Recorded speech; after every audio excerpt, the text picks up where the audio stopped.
सकारात्मकता, प्रामाणिकता आणि कोणाचे अहित ज्यात होत नाही ती खरी श्रद्धा आहे.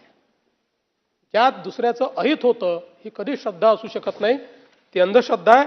आणि याच्या विरुद्ध निश्चितपणे मोठ्या कडक पद्धतीनं राज्य सरकार कारवाई करेल.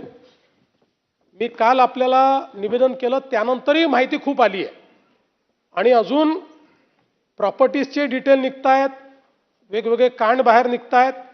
त्यामुळे मला असं वाटतं की म्हणजे हा शब्द योग्य नाही, पण या ज्या सुरस आणि चमत्कारिक कथा आहेत या अजून काही दिवस जोपर्यंत पूर्ण त्याची चौकशी होत नाही तोपर्यंत सुरू राहतील. आज हे जे काही 15-17 विभाग या ठिकाणी अंतिम आठवडा प्रस्तावामध्ये आले तर त्यातल्या बहुतांश प्रश्नांची उत्तरं देण्याचा मी प्रयत्न करीन. प्रामुख्याने गृह विभागाशी संबंधित या ठिकाणी काही प्रश्न आलेले आहेत आणि मला सांगताना आनंद वाटतो की आता भारतीय न्याय संहितेच्या अंमलबजावणीमध्ये महाराष्ट्राने खूप चांगली प्रगती केली आहे. आणि आता कोणी दिलं रे बाबा पत्र?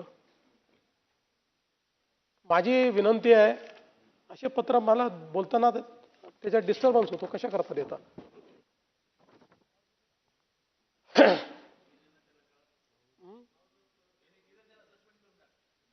नाही नाही, नवीन सदस्य तो अधिकार माझा आहे.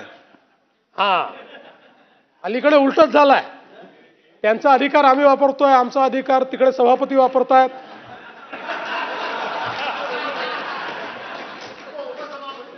ठीक.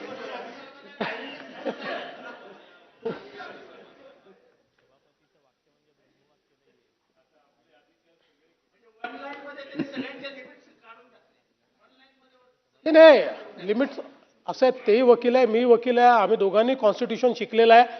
त्यामुळे या ठिकाणी लिमिट्स काय आहेत या सगळ्या माहिती आहेत. विधिपालिकेने काय करायचं आहे, कार्यपालिकेने काय करायचं आहे, न्यायपालिकेने काय करायचं आहे, त्याच्या मर्यादा काय आहेत आणि त्याचं ओव्हरलॅपिंग कुठे आहे, या सगळ्या गोष्टी माहिती आहेत. पण या निमित्ताने मला सांगताना आनंद वाटतो की भारतीय न्याय संहितेच्या अंमलबजावणीच्या संदर्भात आता महाराष्ट्र देशामध्ये दुसऱ्या क्रमांकावर पोहोचलेला आहे. आणि ज्या स्टॅट्युटरी गोष्टी या अंमलबजावणीत करायच्या होत्या, कारण या कायद्यांनी आपल्या क्रिमिनल जस्टिस सिस्टीमला आणि आपल्या पोलिसिंगला एक आधुनिकता दिली आहे.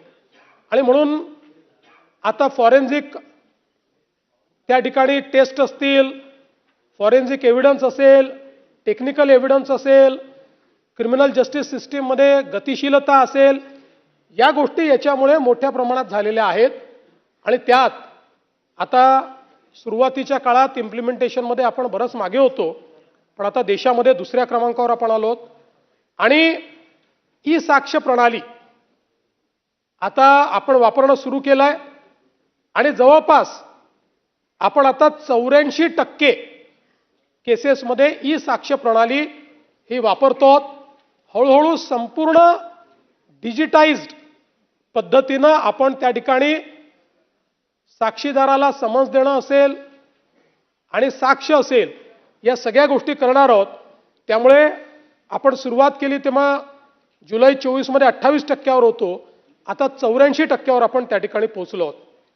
यासोबत एक आपला प्रयत्न आहे की 10 वर्षापेक्षा कमी शिक्षा असलेले जे गुन्हे आहेत या गुन्ह्यांमध्ये 60 दिवसाच्या आत आरोपपत्र दाखल झालं पाहिजे. आपल्याकडे 2 किंवा 3% केसेसमध्ये आपण 60 दिवसाच्या आत आरोपपत्र दाखल करत होतो. आता आपण 46% पोहोचलेलो आहोत आणि हळूहळू 100% आपल्याला जायचं आहे.